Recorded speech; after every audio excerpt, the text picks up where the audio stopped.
উনি বাংলাদেশে থাকলে আমাদের দল অনেক বেশি ঐক্যবদ্ধ হবে এবং বাংলাদেশ সামনের দিকে এগিয়ে যাবে।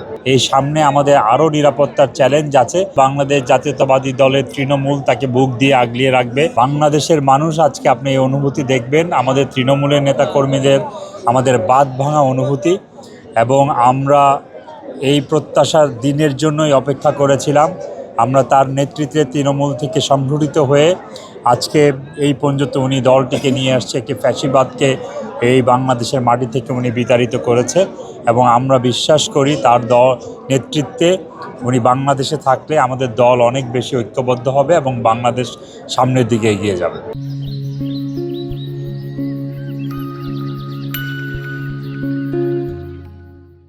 এমপি প্রার্থী হিসেবে আমার মনে হয় যে আমাদের বাংলাদেশ জাতীয়তাবাদী দলের তৃণমূল তাকে বুক দিয়ে আগলিয়ে রাখবে। হ্যাঁ, দেশের সার্বিক পরিস্থিতি অবশ্যই খুব খারাপ ছিল।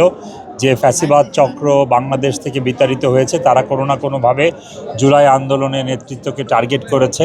এই সামনে আমাদের আরও নিরাপত্তার চ্যালেঞ্জ আছে, কিন্তু নিরাপত্তা নিশ্চিত করার দায়িত্ব রাষ্ট্রের এবং নিরাপত্তা নিশ্চিত করার দায়িত্ব বর্তমান সরকারের, যারা এটাকে পরিচালনা করছে, এবং আমি বিশ্বাস করি আমার রাষ্ট্র সেই ব্যবস্থা করবে।